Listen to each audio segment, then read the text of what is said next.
They were talking about speak live. Speak life. Last week we started answering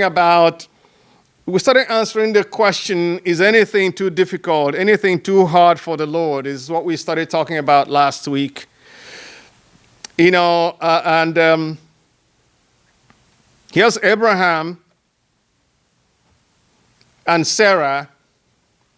God is trying to show them that nothing is too hard for him to do. So Abraham is 100 years old and Sarah is 90 years old, and God still gave him a child, the child that he had promised them 25 years after he promised that. And you and I look at that today, it's like, did that really happen? Yes, it did, because it's the word of God. So he gave him a child, Isaac. 25 years after, and they were really old. Underline that. They were really old. And the Bible is telling us, the Bible tells us that Abraham and Sarah, that Abraham's body was as good as dead. And Sarah's womb was as good as dead as well. She was 90. There was no possibility of them having a child, but God still said, I'm going to give you guys a child. So God demonstrated his absolute power and his faithfulness by fulfilling this promise, giving them this son, Isaac, and then giving them through Isaac, Esau and Jacob. And through Jacob, he gave them 12 sons and a couple daughters, maybe, at least one. And through them, God fulfilled his promise to Abraham, the promise that he was going to multiply his seed, the promise that he was going to bless him, that he was going to make his children as numerous as the sand in the seashore, the stars in the heavens. He fulfilled that through these grandsons of Abraham, and through them as well, he blessed the whole world, at least potentially through the seed of Abraham. Jesus Christ would ultimately come through that seed to crush the head of Satan. And you and I need to know, as I know we've known this already, we've heard this many times, that God will accomplish his purpose. God will always accomplish his purpose. He will always fulfill his promises. Every detail of his word is going to be fulfilled. And by the way, he makes those promises in view of your current and even your emergent obstacles. The problems, the obstacles you have right now, and the ones he knows are going to come up in the future. He knew all of those, and he still made you that promise. God's promises will be fulfilled, not minding what the obstacles may be. And any mountain that stands in front of him will have to either move, or he will move that mountain on your behalf. It is the word of God. But I thought after last week I was just going to stop at that, because, we talked about nothing too hard for the Lord, nothing impossible for the Lord. But I said, I'm not going to pass up this one in Ezekiel, because hundreds or even thousands of years later on, God would pose another question. A question to the prophet Ezekiel. Israel had sinned against God, been banished, basically captured and taken to Babylon, and they've been ruled by different kings and kingdoms because of their disobedience, their idolatry. The land is devastated. Everything is destroyed. Jerusalem has fallen. The temple has been destroyed. And God is still promising them, I'm going to deliver my people. I will still take my people out of this land and take them back to their homeland. But the ones who were left in Jerusalem, the ones who were left in Israel at this time, they could not sustain the well-being of the land. And 70 years? That's a long time. 70 years is a long time to be in captivity. It's a long time to be in exile. And 70 years is almost like a whole lifetime for some people. It's a whole lifetime for them.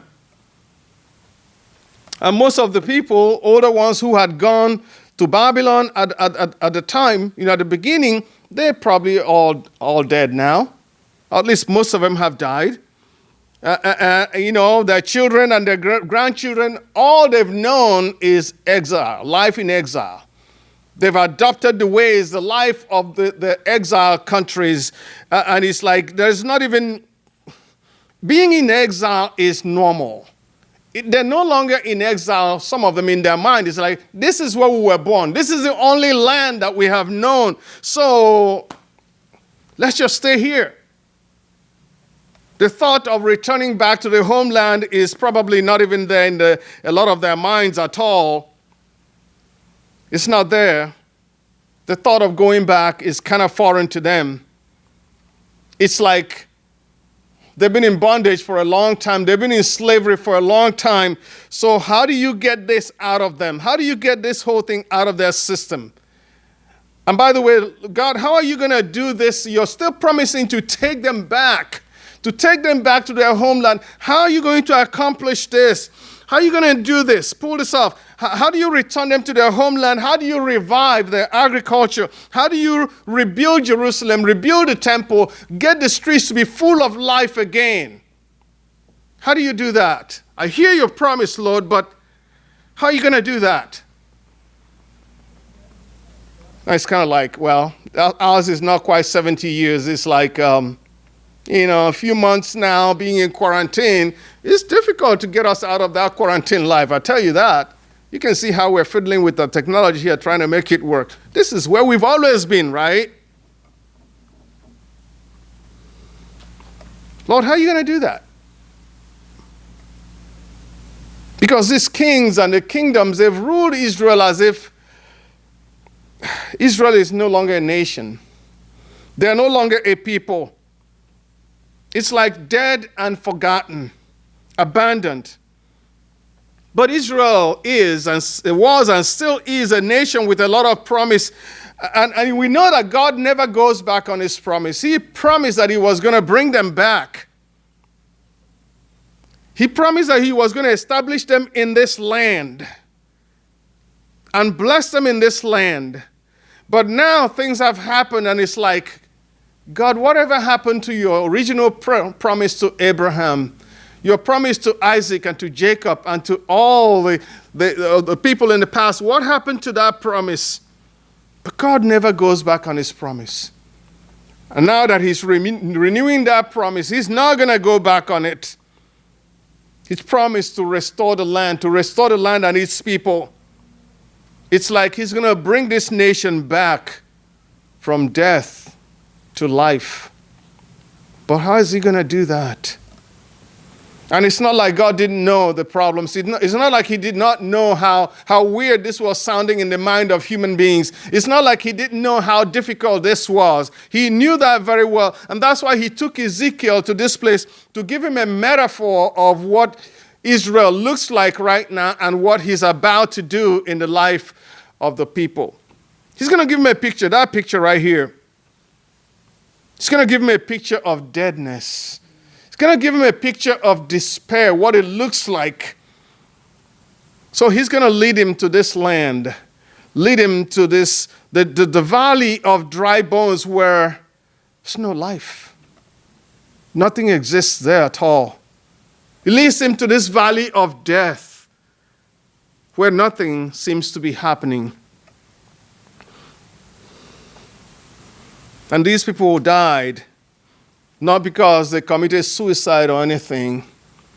Their lives were cut short. Their dreams were cut short. I mean, everything went bad.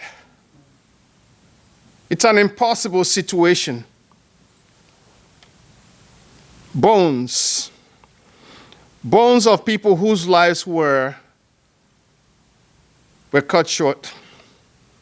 The hand of the Lord was on me, and he brought me out by the Spirit of the Lord and set me in the middle of a valley. It was full of dry bones, and you're asking, God, why? Why do I want to come see this? Why do I need to see all that? Why bring me to the valley of dead bones? I mean, good thing he took him in the Spirit. Because in the spirit, you can see stuff that others can't see. Because in the spirit, you can withstand this. Because if he had gone there in the flesh, he probably would have passed out. That's a lot of people. That's a lot of dead people right there. Dead bones. These represent unfulfilled dreams. And as I say this, I want you to be thinking about your own lives too, because this is not just dead bones. These are not just physical dead bones. We're talking about dead bones in metaphor. We're talking about figurative language here. That these dead bones represent unfulfilled dreams in your life. That these dead bones represent lost hopes. That these dead bones represent your despair. That's what they represent.